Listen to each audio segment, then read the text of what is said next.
presidente de la República, Yamandu Orsi, asiste este mediodía en la colonia Berro, en el departamento de Canelones, a la firma de un convenio entre el Instituto Nacional de Inclusión Social Adolescente, INISA, y el Instituto Nacional de Empleo y Formación Profesional, el INEFOP, para la implementación de capacitaciones en herrería, soldadura, instalaciones eléctricas sanitarias y montaje de yeso para sistemas constructivos no tradicionales. El presidente del INISA, Jaime Saavedra, destacó que es la primera vez que un presidente en funciones asiste a la colonia Berro desde su fundación en el año 1912.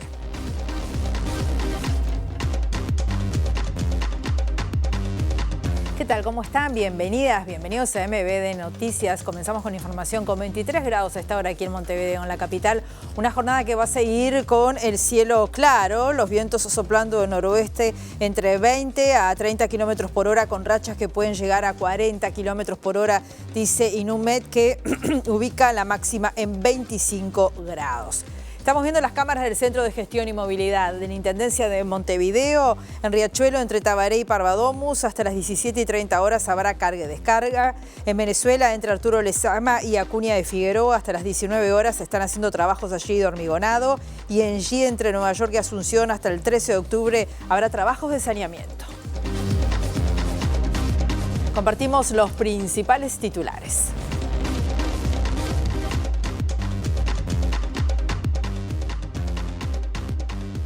El Poder Ejecutivo comenzará a elaborar hoy una estrategia para presentar este viernes a los trabajadores de la terminal de contenedores del puerto y a la empresa Catunasi en una reunión que estará encabezada por el secretario de la Presidencia, Alejandro Sánchez, junto con los ministros Juan Castillo y Lucía Echeverri de Trabajo y Transporte respectivamente.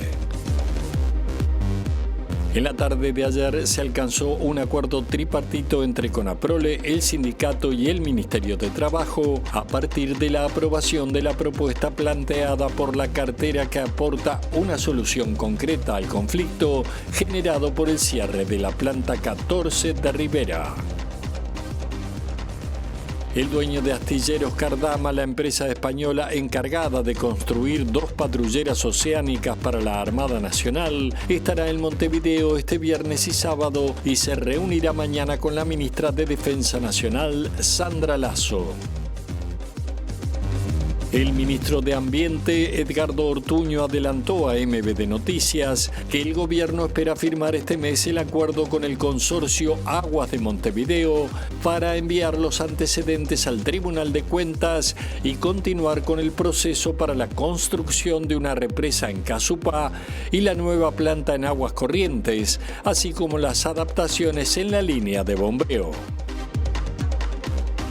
La expresidenta de Chile, Michelle Bachelet, se reunió con el presidente Yamandu Orsi en busca de apoyo para su candidatura como secretaria general de la Organización de las Naciones Unidas, cargo al que fue propuesta por el actual presidente trasandino Gabriel Boric en la Asamblea General de ONU hace 10 días. El presidente de Estados Unidos, Donald Trump, anunció que Israel y Hamás han acordado la primera fase de su plan de paz para Gaza. El acuerdo incluye la liberación de rehenes israelíes y prisioneros palestinos, la retirada de la fuerza israelí y la entrega de ayuda humanitaria a Gaza.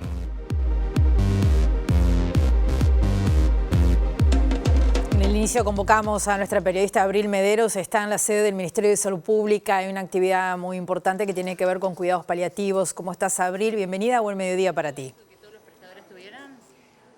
Gracias, Rosina. Se acaba de reglamentar la Ley de Cuidados Paliativos aprobada en agosto de 2023 y está hablando la titular del Programa Nacional de Cuidados Paliativos del Ministerio de Salud Pública respecto a las características de esta reglamentación.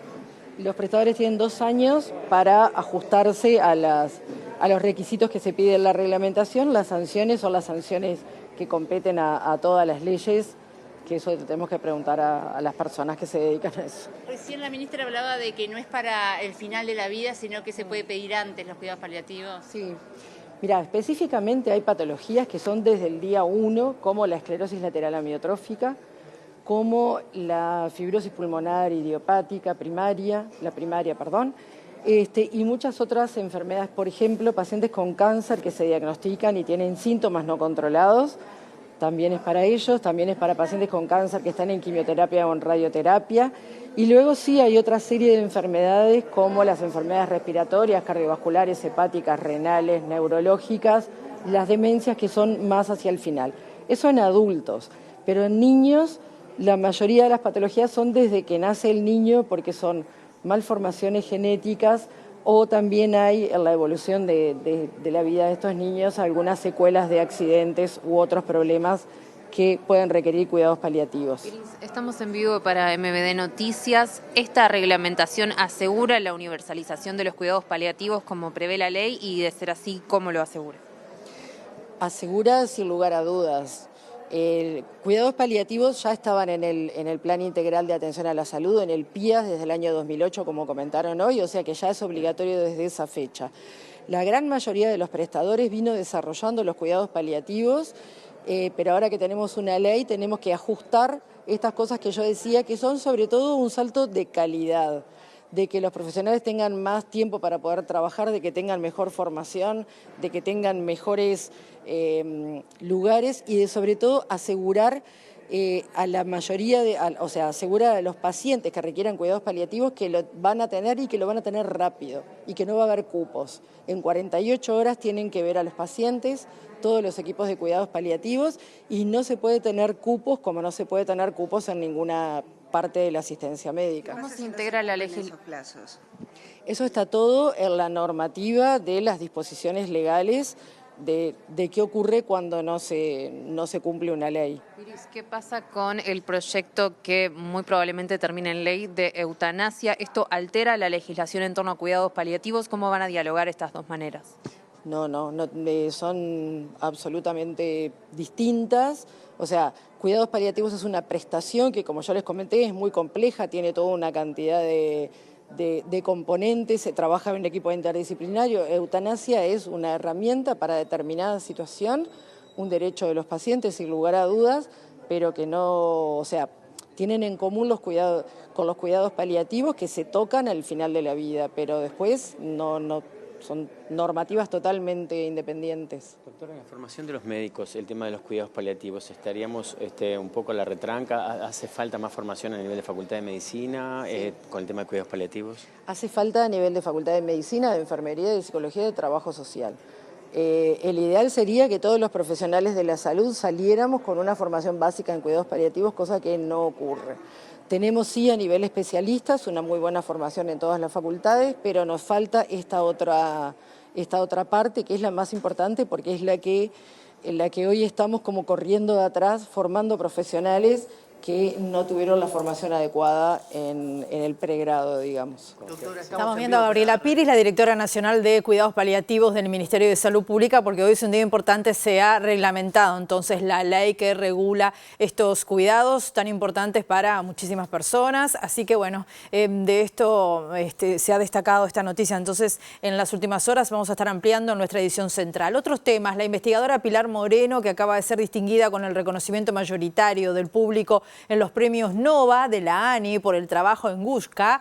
Es una empresa emergente en biotecnología de la que es cofundadora, además con Gonzalo Moratorio. Sostuvo que Uruguay tiene que pensar a largo plazo e invertir en ciencia y desarrollo. El proyecto Guska, que desarrolla alternativas terapéuticas contra el cáncer, surgió a partir del trabajo en la Facultad de Ciencias y Pilar Moreno considera fundamental entonces fortalecer a la Universidad de la República, que desarrolla más del 80% de la investigación científica y además la formación de recursos humanos.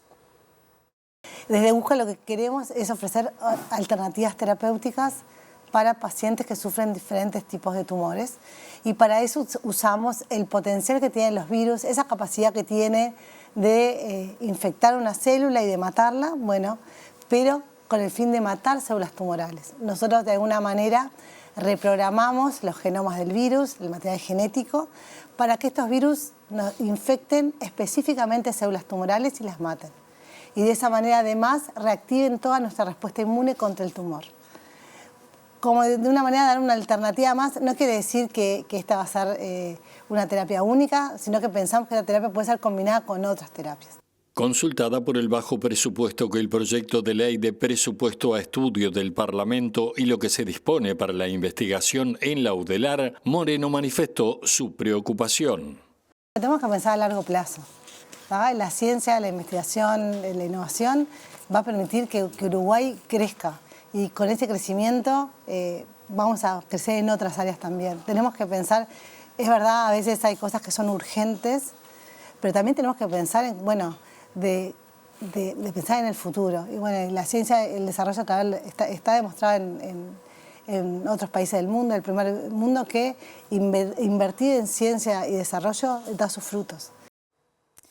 Otros temas, el diputado Alejandro Zavala del Frente Amplio destacó que todo parece indicar que habrá acuerdo con Cabildo Abierto para apoyar los 3 ajustes impositivos que plantea el gobierno en el presupuesto, lo que sería decisivo para su aprobación, ya que el oficialismo no tiene mayorías en la Cámara Baja. El acuerdo, vamos a recordar, se basa en que se atiende el principal reclamo de los cabildantes, que es la mejora salarial al personal subalterno militar y la sanidad militar, según lo confirmó Zavala. Presumimos que sí van a acompañar los impuestos. Nosotros tuvimos unas conversaciones con respecto a reasignaciones presupuestales que tienen que ver con nuestras prioridades y las de Cabildo Abierto. Ellos hacen un planteo concreto que tiene que ver con el aumento a la tropa, adelantar el aumento de la tropa y aumentarlo un poco más, el salario más bajo de la administración. Y también un planteo que tiene que ver con asignar algunos recursos de sanidad militar. Nosotros los estudiamos, en principio estamos de acuerdo con esa propuesta, así que bueno, veremos qué es lo que sucede en el debate de la votación, pero todo parecería indicar que va a haber un acuerdo con Cabildo Abierto. El acuerdo con Cabildo Abierto permitirá aprobar el impuesto mínimo complementario doméstico que grava a las multinacionales que facturan más de 750 millones de euros anuales, el impuesto TEMU que prevé gravar con IVA de 22% las encomiendas con franquicia aduanera y el ajuste al IRPF para gravar las ganancias de capitales en el exterior e igualarlas a las inversiones locales. Además, el oficialismo busca más recursos para la educación. Y nosotros vamos a proponer reasignaciones, no solo lo que está enviado por el Poder Ejecutivo, que ya nos satisface, sino también una preocupación que existe en la bancada, que tiene que ver en particular con incrementar un poco el presupuesto educativo. ¿De cuánto más o menos es el monto de las reasignaciones? Bueno, nosotros lo estamos viendo porque no solo es el presupuesto educativo, ¿no? También estamos hablando del Poder Judicial, en particular la Fiscalía. Bueno, ahí tenemos varias cosas que queremos atender, algunas más grandes, otras más chicas, y estamos viendo de dónde reasignar, porque la idea es no sacar de lo incremental, sino sacar de la línea de base. Ahí hay que ver las subejecuciones, bueno, lugares, bolsones en la administración central de los que podemos rescatar dinero como para reasignar desde ahí. El Poder Ejecutivo comenzará a elaborar hoy una estrategia para presentar este viernes a los trabajadores de la terminal de contenedores del puerto y a la empresa Catón Nací en una reunión que estará encabezada por el secretario de la Presidencia de la República, Alejandro Sánchez, junto a los ministros Juan Castillo y Lucía Echeverri de Trabajo y de Transporte respectivamente. La ministra Echeverri destacó que la disposición a la negociación de las partes es una carta de confianza a la propuesta del gobierno. No vamos a tomar posición respecto de este software, sino que habilitar en la mesa de trabajo y en el intercambio, que reitero, cuando uno acepta, como ha sido tradición de nuestro país, tener una mesa de diálogo, esto implica rigurosidad y método, y eso es por lo que vamos a apostar. Entonces los temas estarán ahí planteados. ¿Y el plazo son esos 10 días? El plazo son esos 10 días, efectivamente. Ministra, ya con el conflicto destrabado y ya un poco más tranquilos, esta empresa tiene un conflicto con sus trabajadores y prácticamente se dice el 70% del movimiento de contenedores se ve afectado. Lo que voy es, eso los hace repensar de que quizás hay una participación excesiva de esta empresa en el movimiento de contenedores. El Frente Amplio en su momento se habló de la entrega del puerto. A ver, nosotros estamos en un gobierno y en una fuerza política que ha honrado permanentemente la seguridad jurídica y el respeto a los contratos. Ha sido una señal de identidad de nuestra fuerza política y es un activo importantísimo que tiene el país. En ese marco vamos a seguir trabajando y, por supuesto, dentro de los marcos de la seguridad jurídica, de la legalidad, todos los aspectos que correspondan van a estar intercambiándose. Y tras reunirse en asamblea, el Sindicato Único Portuario y ramas afines, el SUPRA, aprobó la propuesta del gobierno para destrabar este conflicto que desde hace una semana estaba afectando la operativa en la terminal Cuenca del Plata, TCP, de Montevideo. La propuesta implica levantar las medidas gremiales que afectan la operativa del comercio exterior y volver al ámbito de negociación por 10 días. Fue bastante compleja la asamblea, muy discutida.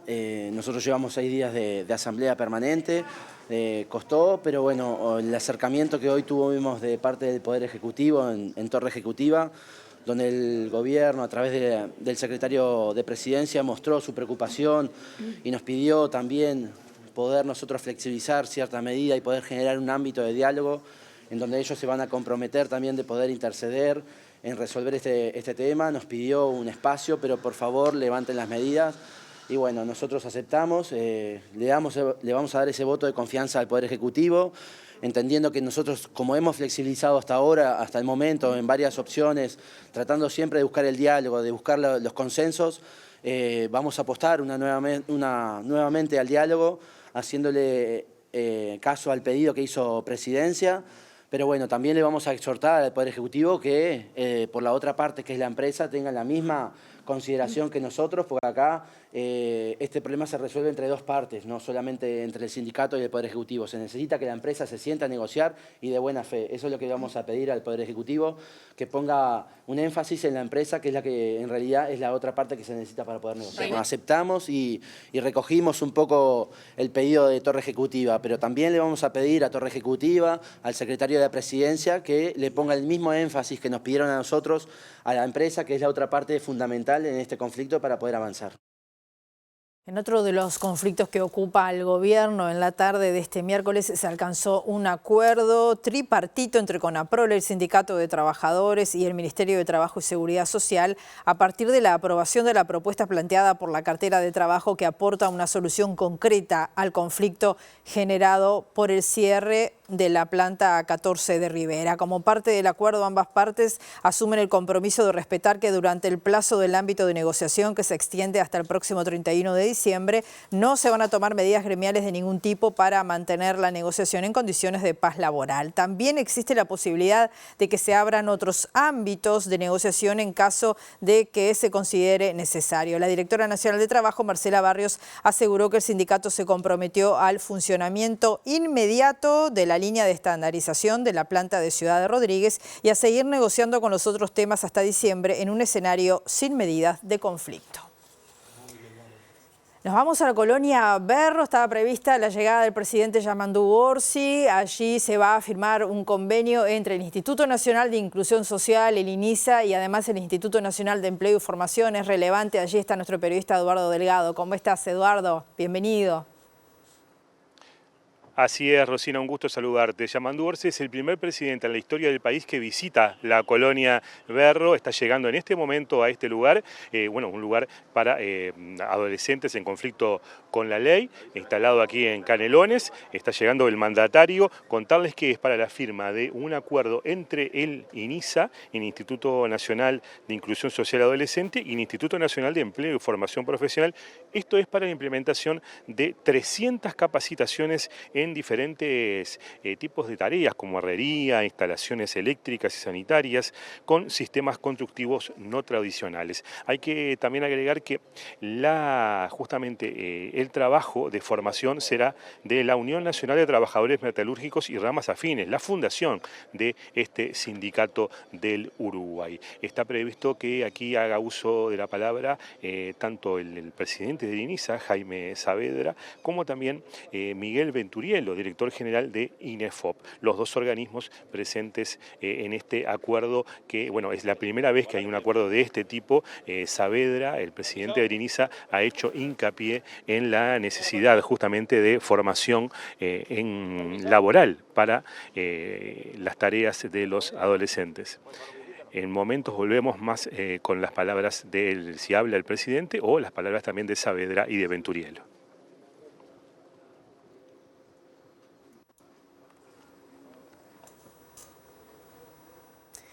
Muy bien, Eduardo. Vamos a esperar entonces si es que habla el presidente o las autoridades. Cuando tú lo decidas, estamos al aire contigo. El dueño de Astilleros Cardama, que es la empresa española encargada de construir 2 patrulleras oceánicas para la Armada Nacional, va a estar acá en Montevideo mañana y el sábado. Y además el sábado se va a reunir con la ministra de Defensa Nacional, Sandra Lasso. La jerarca dijo hoy que el empresario llegó al país en el marco de las celebraciones que va a estar realizando la Embajada de España y solicitó ya una reunión que se va a concretar entonces en la próxima jornada. El señor Mario Cardama creo que arribó en el día de ayer a nuestro país en el marco de lo que son las celebraciones estas que va a llevar adelante la Embajada de España, y en ese marco nos pidió una reunión. La verdad que no especificó el tema, pero bueno, entendemos que es debido a que es la empresa que está construyendo las patrulleras oceánicas que la administración pasada tomó decisión de adquirir. Por lo tanto, la verdad que la agenda de hoy estaba bastante marcada por esta y otras actividades, pero mañana, de hecho nos vamos a comunicar esta tarde con él para mañana en algún momento del día recibirlo, por supuesto. Justamente con las OPD. El proceso está en marcha.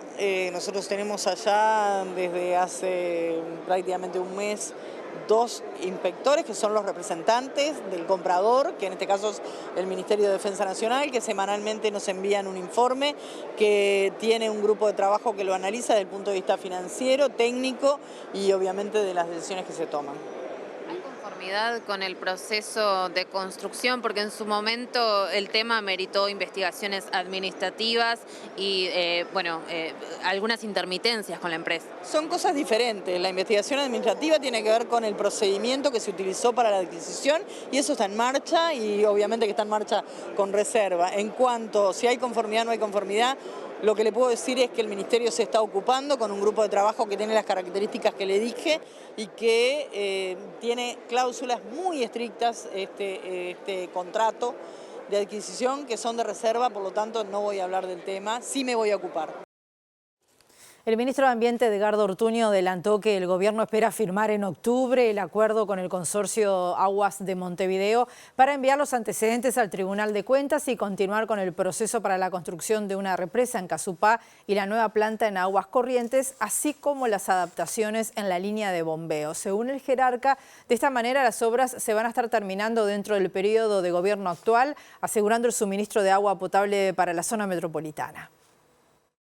Estamos avanzando de acuerdo a lo definido y priorizado en la realización de obras que aseguren el abastecimiento de agua potable a la población, tanto en el refuerzo significativo de las reservas de agua dulce que tendremos gracias a la construcción de la represa de Casupá, que recordemos aporta 118 millones de metros cúbicos de agua embalsada, de reserva, frente, por ejemplo, los 67 millones que tenemos hoy en la represa que tenemos hoy en Paso Severino.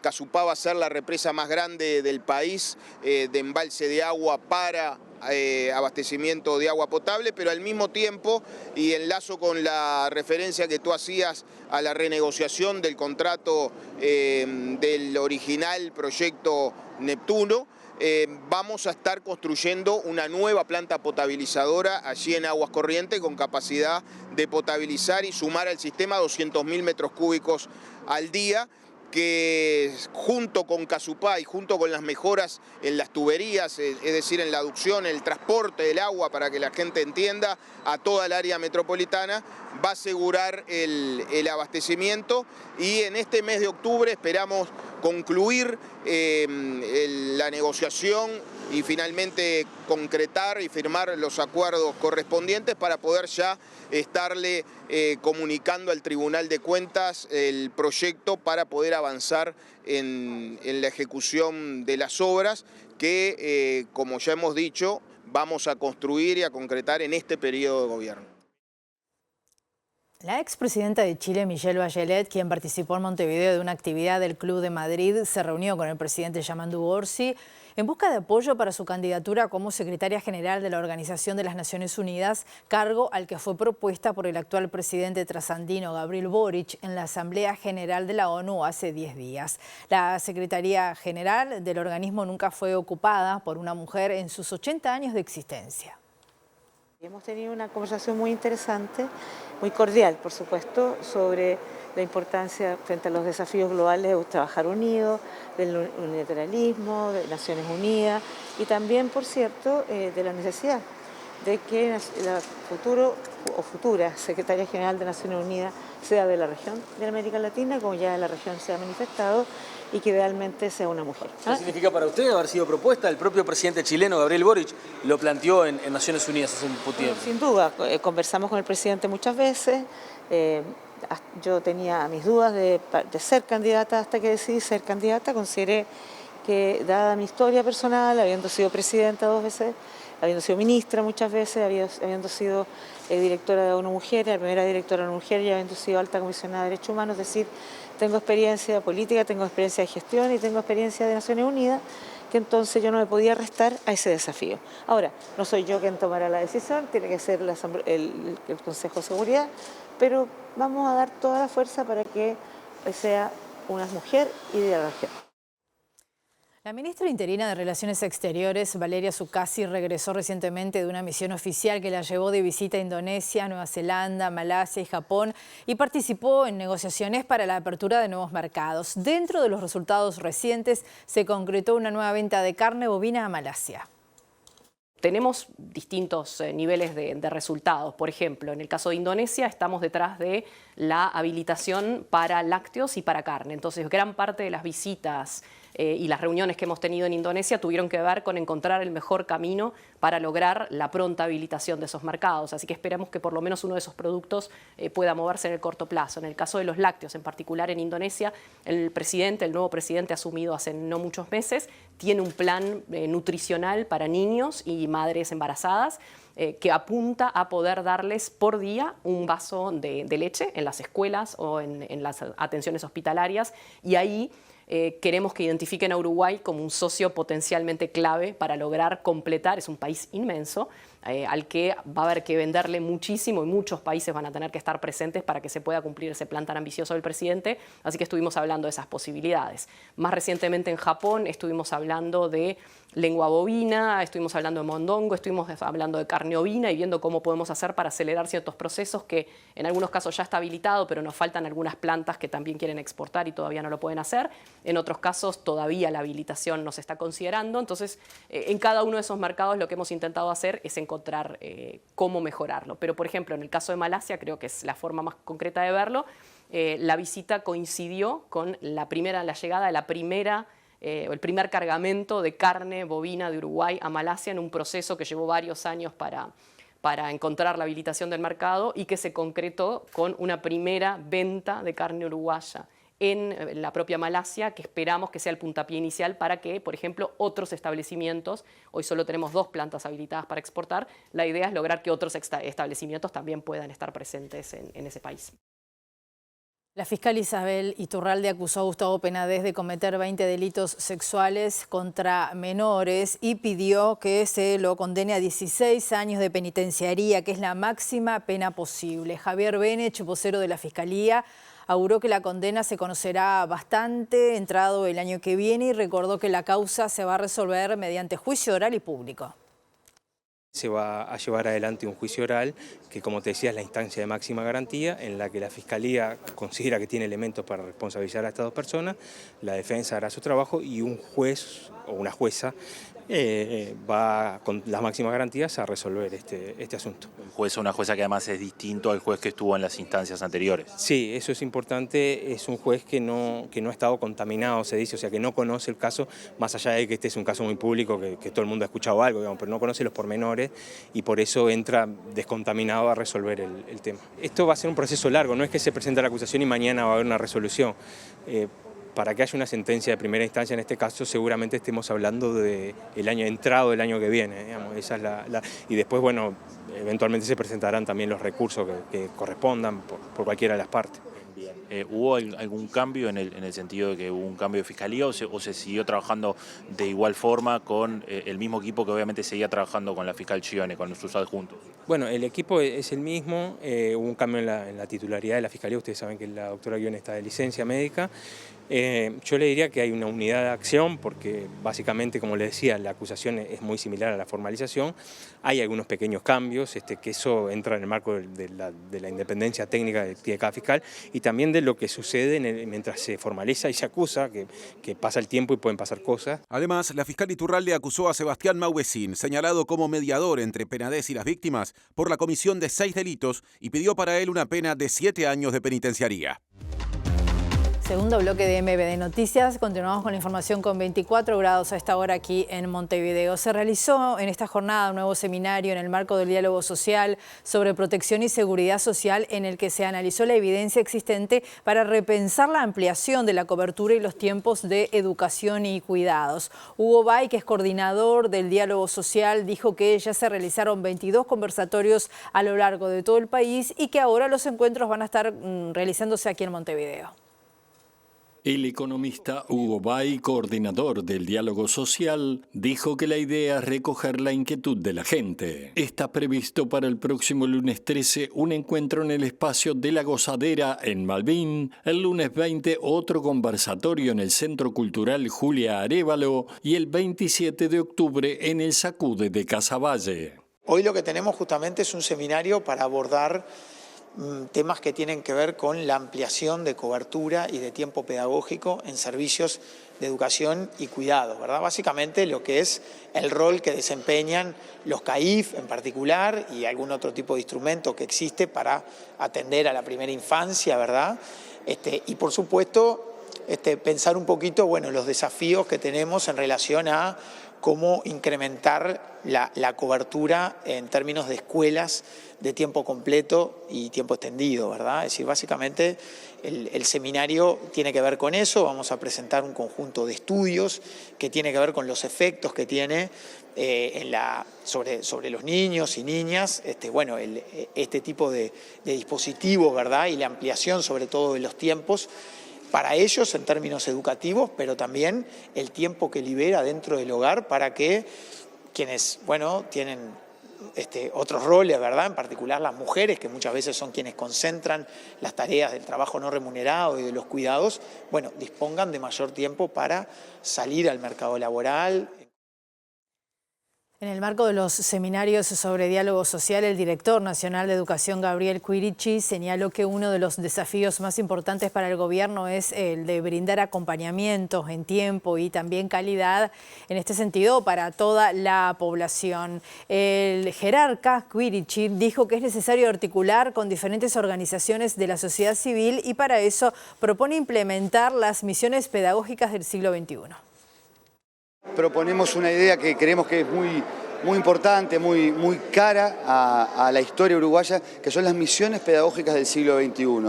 Es decir, hoy estamos recordando las misiones que hace 80 años Julio Castro, Miguel Soler y tantos docentes fueron a ver, ¿no?, en diferentes lugares donde no llegaba la educación pública, en un Uruguay que vivía un momento de prosperidad económica, años 50, ¿no? Bueno, hoy en día, tratando de ser muy cuidadosos con los recursos, pero decididos a que hay que llevar al máximo la posibilidad de que la educación llegue a todas y todos, con los medios disponibles de maestras, profesores, educadores sociales, gente vinculada al trabajo deportivo, artístico y científico del propio Ceibal, llegar a todos esos rincones de manera articulada, y pensamos que un gran dinamizador de esta propuesta de las misiones pedagógicas del siglo XXI es concebir la idea de que haya docentes y educadores comunitarios en todo el país, que esperamos que se puedan formar a través de la Universidad de la Educación, que es un proyecto que también anhelamos que se apruebe, porque permitiría tener formación docente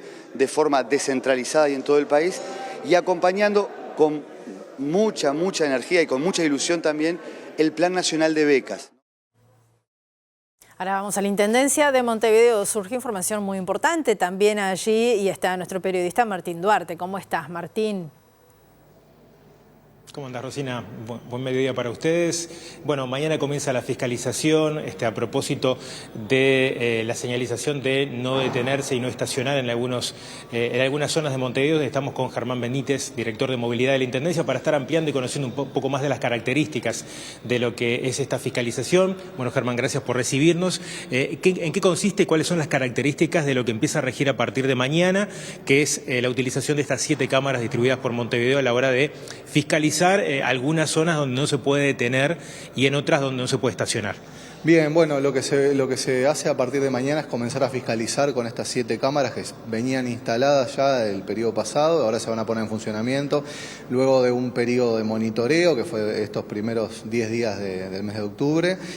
Lo que se va a fiscalizar la Cámara es el cumplimiento de la normativa. En 5 de los 7 puntos están dispuestas cámaras que prohíben, en zonas donde se prohíbe estacionar y detenerse. Eso quiere decir que los vehículos, como lo indica, no se pueden estacionar ni detenerse.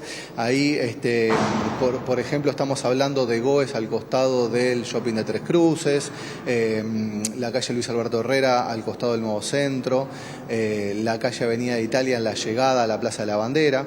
Esos son puntos en donde no se puede estacionar ni detenerse. Luego hay 2 disposiciones, 2 cámaras colocadas en lugares donde hoy está prohibido estacionar. La diferencia clara es que en los lugares donde está prohibido estacionar, el vehículo puede detenerse a bajar un paquete por un tiempo muy limitado, a bajar un paquete, a bajar una persona, a levantar un paquete de una persona. Esos lugares están dispuestos en Boulevard España, en la llegada a la Rambla, y en la calle Minas, entre Guayabo y 18 de julio. ¿Y allí qué criterio se toma, teniendo en cuenta que uno, obviamente, para bajar una persona o bajar un paquete, estará un par de minutos? ¿Cuál es el criterio de esa frontera entre detenerse y obstaculizar y el hecho de que se pueda bajar a una persona, por ejemplo? Justamente se entiende que la operativa de bajada de una persona, de un paquete, ese tipo de operativa rápida, no lleva más de 2 o 3 minutos.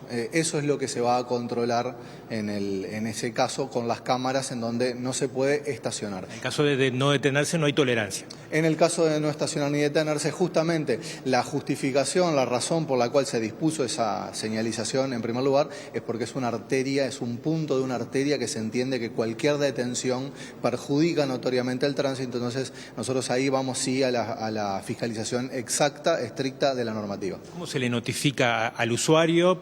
Porque de hecho, no va a haber un inspector, no va a haber un flash como las cámaras de velocidad o de cruzar un semáforo prohibido. ¿Cómo se notifica, cómo se entera, más allá de cuando vaya a pagar uno la patente, ¿no? Bueno, todo lo que tiene que ver con fiscalización electrónica se notifica de la misma manera, se le envía a la persona una notificación, la cual la persona después tiene un tiempo para recurrir.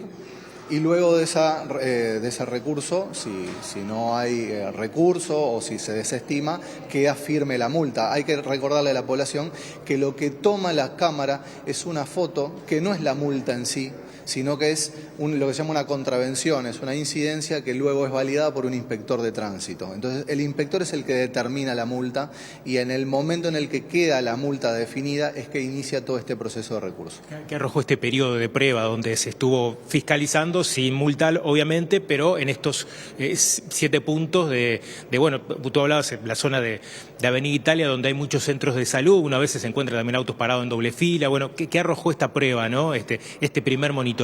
Bueno, estos, al ser cámaras que estaban dispuestas en el periodo anterior, se dispusieron justamente con el criterio de que eran arterias que eran obstruidas permanentemente por distintos tipos de vehículos. No hay una medición cuantitativa reciente, pero sí hay la definición de que así como existen estos 7 puntos, existen otros puntos más que después serán estudiados. En la medida en la que estas cámaras sean eficientes, va a ser estudiado quizá la colocación en otros lugares, pero entendemos que estos puntos son puntos neurálgicos donde se está atacando la problemática de la obstrucción del tránsito, especialmente en hora pico. Aprovecho para consultarte por otros temas. ¿Cómo va avanzado el proyecto de transporte metropolitano, también en conjunto con la Intendencia de Canelones, algunas otras arterias para lo que es confluir en Montevideo? ¿Cómo se viene avanzando y cuáles son los plazos y etapas que se ha trazado desde la Intendencia?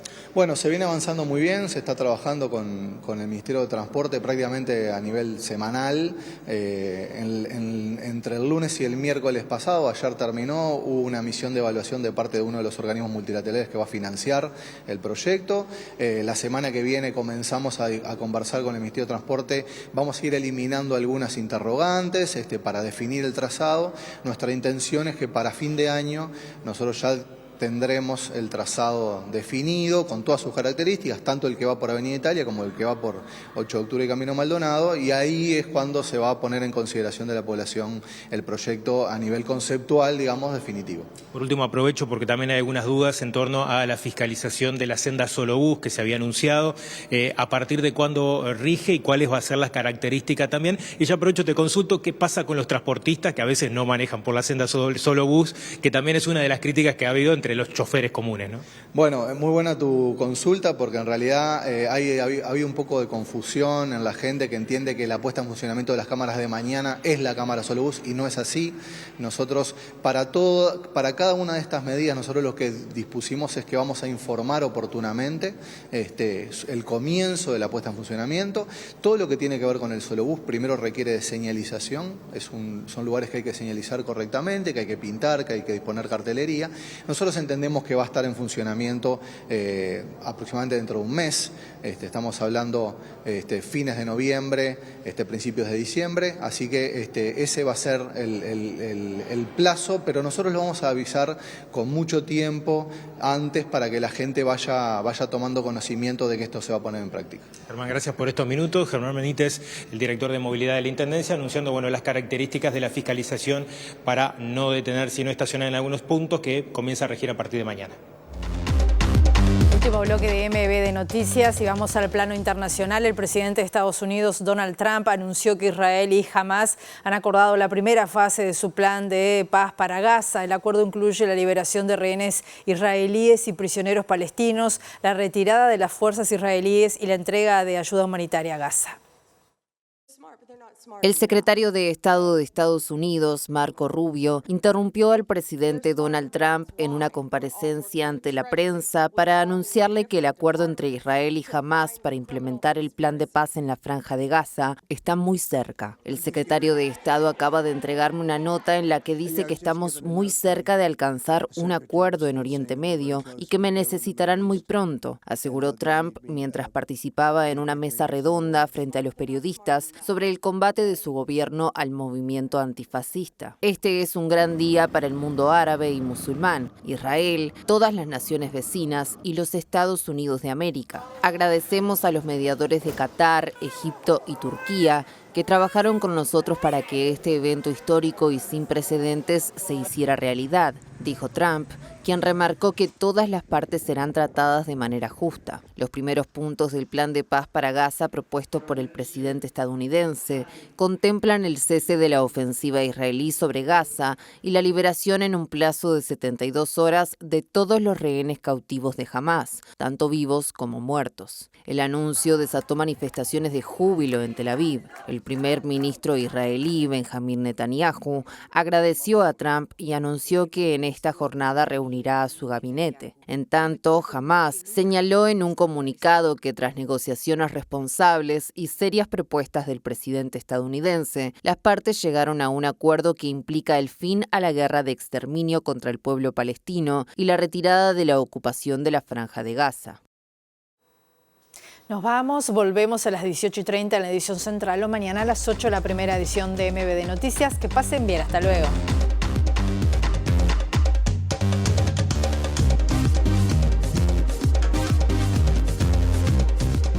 El Poder Ejecutivo comenzará a elaborar hoy una estrategia para presentar este viernes a los trabajadores de la terminal de contenedores del puerto y a la empresa Catunasi en una reunión que estará encabezada por el secretario de la Presidencia, Alejandro Sánchez, junto con los ministros Juan Castillo y Lucía Echeverri de Trabajo y Transporte respectivamente. En la tarde de ayer se alcanzó un acuerdo tripartito entre Conaprole, el sindicato y el Ministerio de Trabajo a partir de la aprobación de la propuesta planteada por la cartera que aporta una solución concreta al conflicto generado por el cierre de la planta 14 de Rivera. El dueño de Astilleros Cardama, la empresa española encargada de construir 2 patrulleras oceánicas para la Armada Nacional, estará en Montevideo este viernes y sábado y se reunirá mañana con la ministra de Defensa Nacional, Sandra Lasso. El ministro de Ambiente, Edgardo Ortuño, adelantó a MBD Noticias que el gobierno espera firmar este mes el acuerdo con el consorcio Aguas de Montevideo para enviar los antecedentes al Tribunal de Cuentas y continuar con el proceso para la construcción de una represa en Casupá y la nueva planta en Aguas Corrientes, así como las adaptaciones en la línea de bombeo. La expresidenta de Chile, Michelle Bachelet, se reunió con el presidente Yamandu Orsi en busca de apoyo para su candidatura como secretaria general de la Organización de las Naciones Unidas, cargo al que fue propuesta por el actual presidente trasandino Gabriel Boric en la Asamblea General de ONU hace 10 días. El presidente de Estados Unidos, Donald Trump, anunció que Israel y Hamas han acordado la primera fase de su plan de paz para Gaza. El acuerdo incluye la liberación de rehenes israelíes y prisioneros palestinos, la retirada de la fuerza israelí y la entrega de ayuda humanitaria a Gaza. El presidente de la República, Yamandu Orsi, asiste este mediodía en la colonia Berro, departamento de Canelones, a la firma de un convenio entre el Instituto Nacional de Inclusión Social Adolescente, INISA, y el Instituto Nacional de Empleo y Formación Profesional, INEFOP, para la implementación de capacitaciones en herrería, soldadura, instalaciones eléctricas, sanitarias y montaje de yeso para sistemas constructivos no tradicionales. El presidente del INISA, Jaime Saavedra, destacó que es la primera vez que un presidente en funciones asiste a la colonia Berro desde su fundación en 1912.